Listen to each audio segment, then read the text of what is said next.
జగన్మోహన్ గారి టైంలో 5 మెడికల్ కాలేజీలు ఓపెన్ చేసుకున్నాము.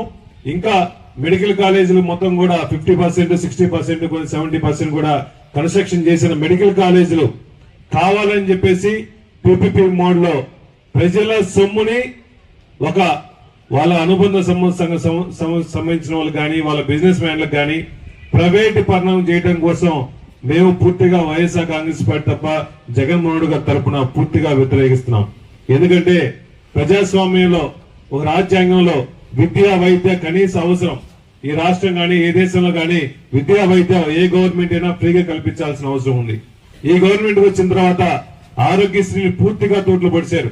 108 లేదు, 104 లేదు. సుమారుగా నెట్వర్క్ హాస్పిటల్ కి 3,000 కోట్ల రూపాయల పైచిలకు అప్పులున్నాయి. జగన్మోహన్ గారి టైంలో ఎవరికి ఏ ఇబ్బంది లేకుండా ఆరోగ్యశ్రీ కల్పిస్తే చంద్రబాబు నాయుడు గారు వచ్చిన తర్వాత ఒక పేద ప్రజలందరూ కూడా ప్రైవేట్ హాస్పిటల్ పోయి ఆరోగ్యశ్రీలో చూపించుకునే పరిస్థితి లేదు. ఎందుకంటే పోలేని పరిస్థితి.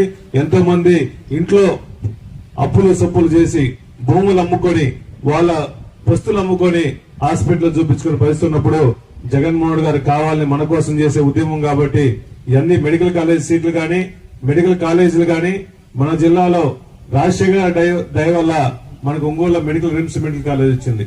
ఈ పశ్చిమ ప్రకాశం జిల్లా కూడా మెడికల్ కాలేజ్ వస్తుంది.